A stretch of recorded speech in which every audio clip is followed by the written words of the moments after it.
For folks south of Interstate 20 today, it was a very active Memorial Day in the weather department. Large hail. Largest report we saw was hail 5 inches in diameter.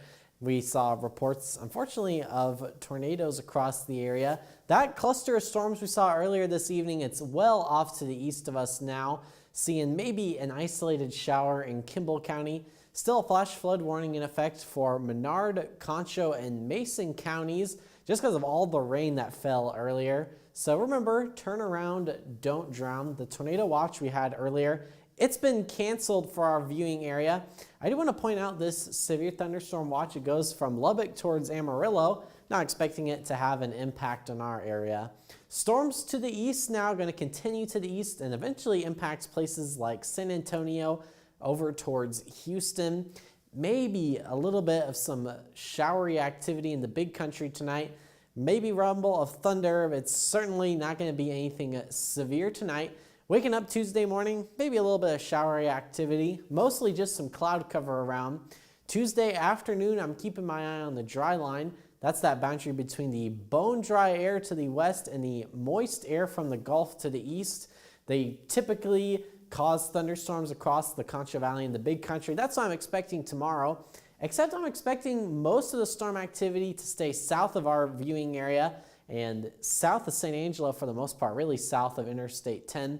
That said, we could still have some showers and thunderstorms in our area. I think this version of Timecast is overdoing it a little bit.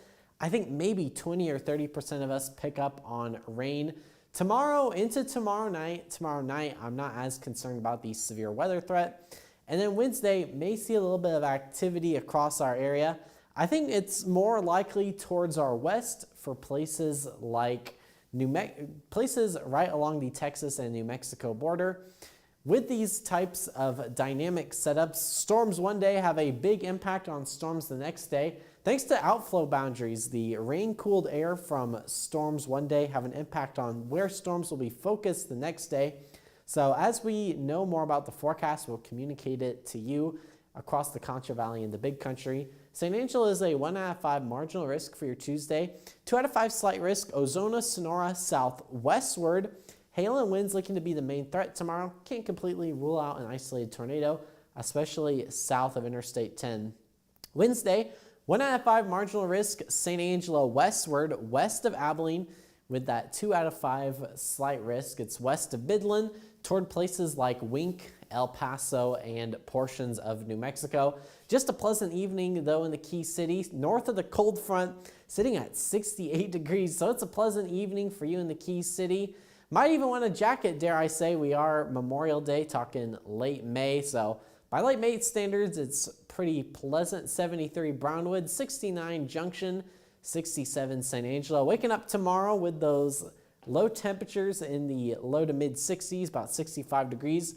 Warming up, highs tomorrow only going to be in the 80s. I'm forecasting a high of 86 tomorrow in San Angelo. So cooler than we saw for your Monday, 86 as well for your Wednesday. I have those red boxes in effect, and some of those storms might be on the strong to severe side.